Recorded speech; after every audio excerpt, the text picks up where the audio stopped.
US President Donald Trump is claiming that he has ended the war with Iran, but Tehran says that it is yet to reach a final decision on the deal that is currently on the table. Remember, Iran has been insisting on seeking guarantees that any agreement with the United States will preserve its right to enrich uranium and maintain control over the Strait of Hormuz.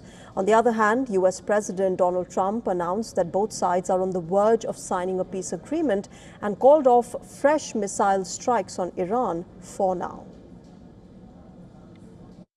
We just made a great settlement of the war with Iran, and we're going to be subject to finalization of documents, which should get done over the next few days.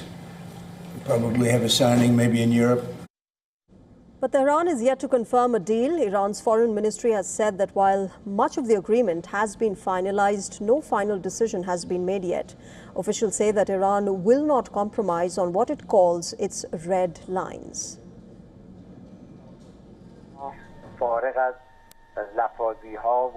Regarding the text and the overall understanding, whenever we conclude that it secures the interests of the Iranian nation, we will certainly announce it transparently.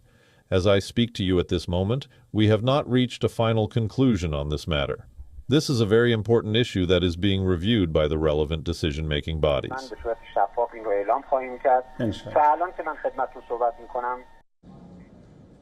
As per reports in American, Iranian and the Arab media, the proposed agreement would reopen the Strait of Hormuz immediately while providing Iran with sanctions relief tied to compliance.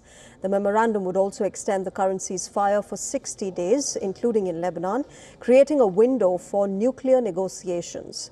The draft reportedly contains a framework for addressing Iran's stockpile of enriched uranium. However, any concrete action on Iran's nuclear program would be deferred to a second, more detailed agreement.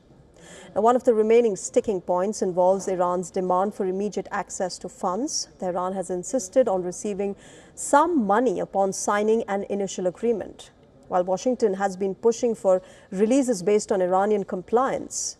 Another issue involving Iran's frozen assets may be addressed through a separate side arrangement. The tentative agreement was reportedly reached after hours of talks between Qatari mediator Ali Al-Thawadi and the Iranian Foreign Minister Abbas Araghchi.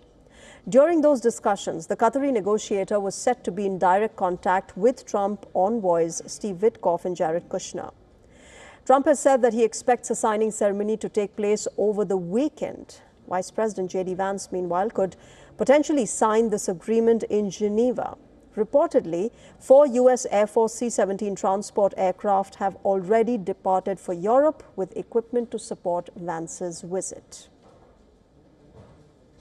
U.S. President Donald Trump has again pulled back from dire threats to Iran, saying that he believes Tehran is on the cusp of coming to an agreement with the United States over the Iran war. Now, we've been here several times over the weeks of the shaky ceasefire that has seen Israel, Iran, and the United States exchange fire, particularly in the last week.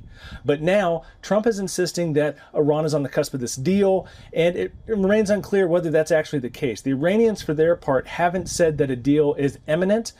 We did hear from Iran's foreign ministry spokesperson who said that any deal would have to come with the assent of the top officials within the theocracy. Those top officials include Ayatollah Mujtaba Khamenei, who remains in hiding after the killing of his father, Ali Khamenei, at the start of this war. And it's believed by analysts that it takes several days to get messages to Khamenei and then bring them back for the wider political structure in Iran's theocracy to see what he says.